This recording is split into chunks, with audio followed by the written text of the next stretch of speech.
First, my name's Jane McKenna. I'm the former MPP of Burlington. And, and when, obviously I worked with the other four candidates, and Patrick was very persistent to come out and talk to me. And when he was talking to me, I realized what a huge mistake it would have been for me if I hadn't chosen to get behind him to run for leader. You know, you need people in life that want to engage the Ontario people. We need people that want to turn this province around. But most important, we need someone that's going to lead and listen to the voice of people in Ontario to get them engaged again. And this is the only person that's a difference maker that's going to do that. So, you know, working alone, we make history. Working together, we make progress. So I want to introduce you to the man that's going to make history with the people of Ontario, Mr. Patric Brown.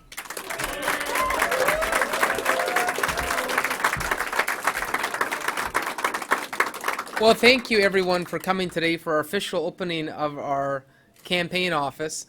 And first, I see lots of familiar faces here, and thank you for your friendship and support. But I just want to acknowledge a few. It's great to see our Minister of Sport, Bal Gosel, here. Give Bal a hand. Parm Gill, right here, MP Parm Gill, local MP. Who I know is particularly happy that we have a campaign office in Brampton. Senator Selma. Senator Victor O.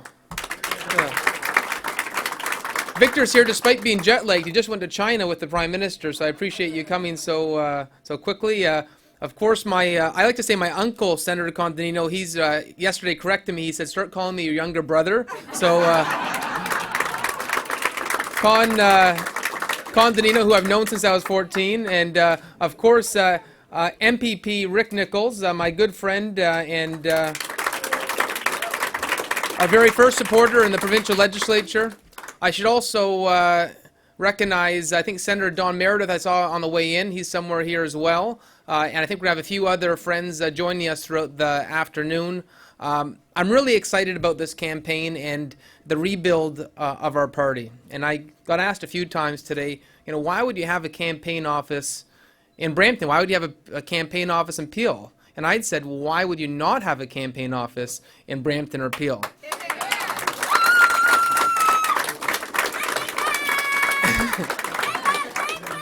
Thank you.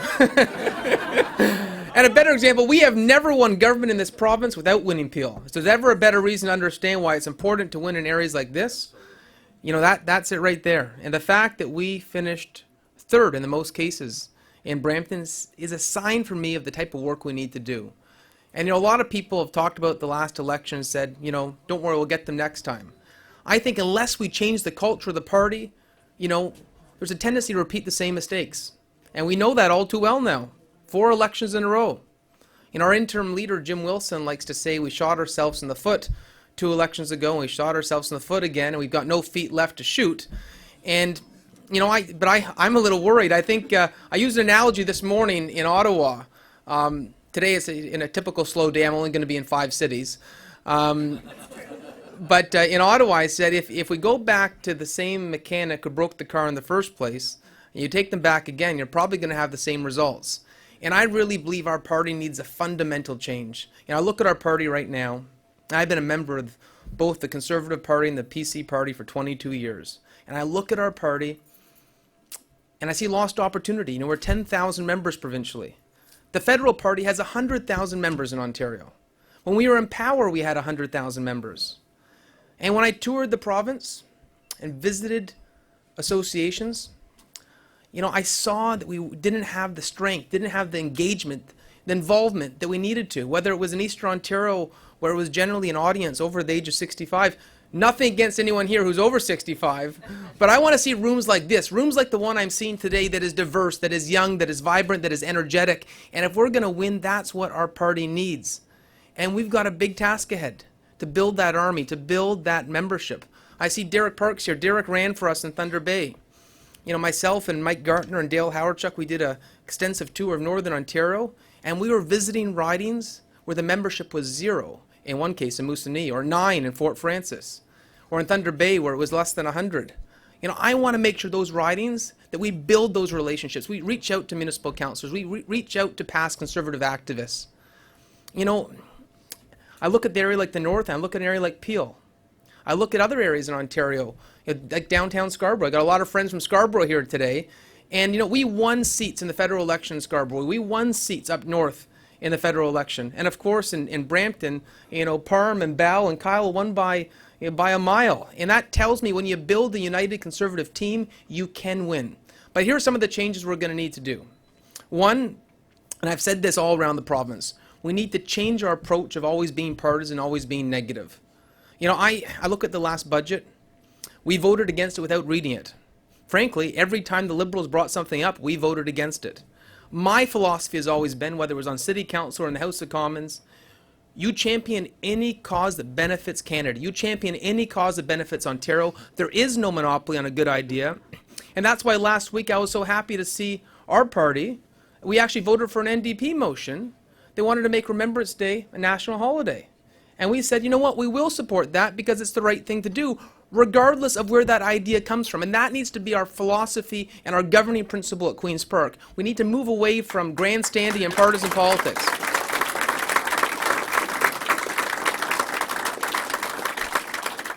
And Ontario needs us. Ontario needs our party to be back. I look at our province right now, and I'm concerned.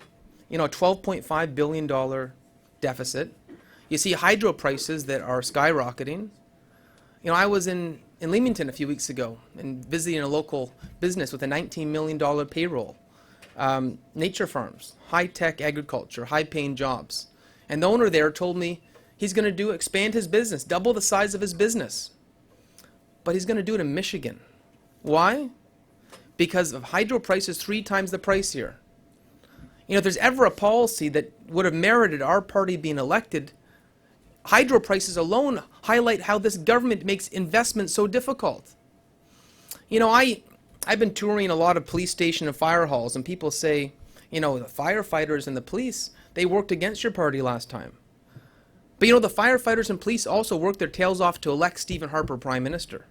Those same groups who we've given up on, I believe at the very heart, are Conservative. And that's why I'm proud to say I'm a proud Conservative and a proud supporter of police and fire. I'm a proud supporter of nurses and teachers and the broader public sector. And I think what our party needs to do is to actually ask, to actually listen. We had these policy conferences, but we ignored the policy resolutions. We had some great white papers, but we ignored the white papers. We had a small group at Queen's Park, a small old boys club that decided our platform. And you know what's wrong about that? You had candidates and caucus members who heard about the 100,000 job cuts on the radio. I grew up playing hockey. What I learned about hockey is that you play as a team. You play as individuals, you lose. I propose that our party fundamentally change our culture by saying we will never run on a platform unless it's adopted and ratified by our riding presidents and our candidates. We have to go back to trusting our teammates. And our teammates... Our teammates is the membership. Our teammates are the caucus members. Our teammates are the riding presidents and the candidates. And I think if we had done that, if we had actually asked the riding presidents and the candidates to vote on whether we should run on 100,000 job cuts or faith-based funding, I know, if you asked Nita, who's here today, or Rick, if we had asked you, should we run on this, you would have said, absolutely not. I want to put faith back in the membership. And I think if we do this rebuild, the opportunities are going to be exciting for our party, because their financial figures do not add up. They're going to have to cut. 2 weeks ago they cut 40 nurses in Timmins. They cut 7 nurses in Leamington. They cut OR time in Bracebridge. The very groups they said they would protect, they are now going to have to cut. And if we become the reasonable alternative, I think there's going to be an opportunity for us to govern again. And I think we could do some wonderful things for Ontario. But the key thing is fixing the culture of our party and restoring pride in being a progressive Conservative. And I am proud to be a progressive Conservative. I look at what we've done when we've been at our best. I look at our party. We were the ones that founded the OPP. We were the party that, 9% of Ontario was parkland because of progressive Conservative governments. The community college system, a legacy of Bill Davis. You look at universal health care. You look at the fact that the last progressive Conservative government invested in 20,000 long-term care beds. And the current government has done little to nothing on long-term care. You know, these are all legacies of progressive conservative governments. Voting rights for females. It was a PC government that brought that in provincially and a conservative government that brought it in federally. I want us to go. I want us to go around the province and build the case for why the Progressive Conservative Party can do great things for Ontario again. You know, it's not going to be an easy rebuild. We've got a $7.6 million debt.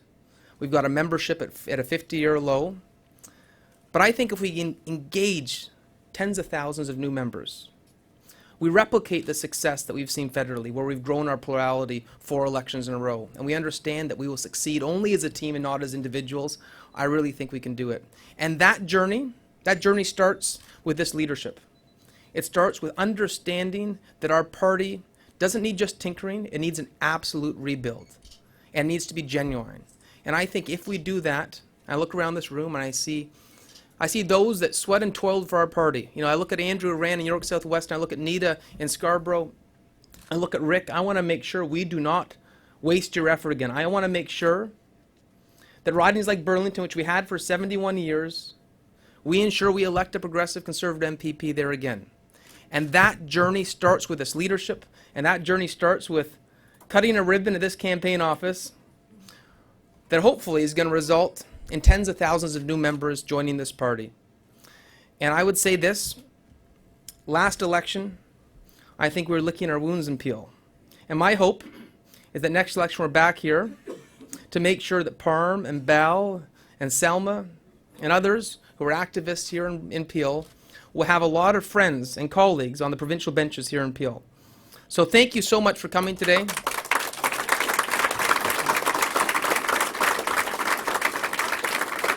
Thank you for being part of our team. I'd be remiss not to mention my campaign manager, Bob Stanley, who is just incredible, and our field organizer extraordinary, Wally Butts, who did it for the Prime Minister when the Conservative Party was in opposition, and our youth president, Alana Newman. I did 7 events with Alana on Friday, visiting campuses all over the place, and we really believe that we're going to engage a lot of young Canadians, a lot of young Ontarians in the party where that necessarily hasn't been the case before. And so, you know, I'm really proud of our team, really proud of the team we're building. So the one thing I would say in closing is memberships, memberships, memberships, and more memberships. And if everyone can find 10 friends or 100 friends, or Lodge here promised me he's going to sell 200 memberships. 300 now. Okay, good. I hear 4. Rick would be a good auctioneer. So thank you for being part of it. I'm excited to kickstart this campaign. And on that note, I think we're going to call up the candidates and the senators and the MPs to officially cut the ribbon. Yeah.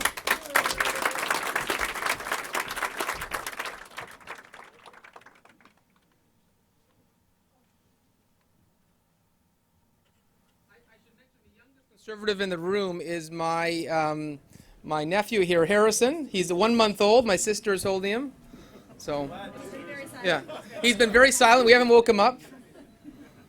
So if we could get Bal and Parm and Rick and Victor and Con and Andrew and Nita and Jane.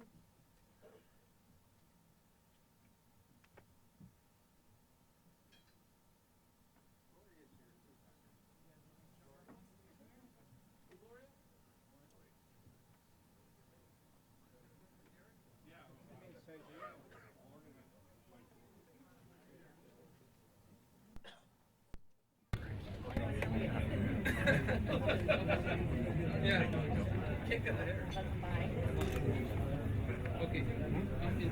To new beginnings right now.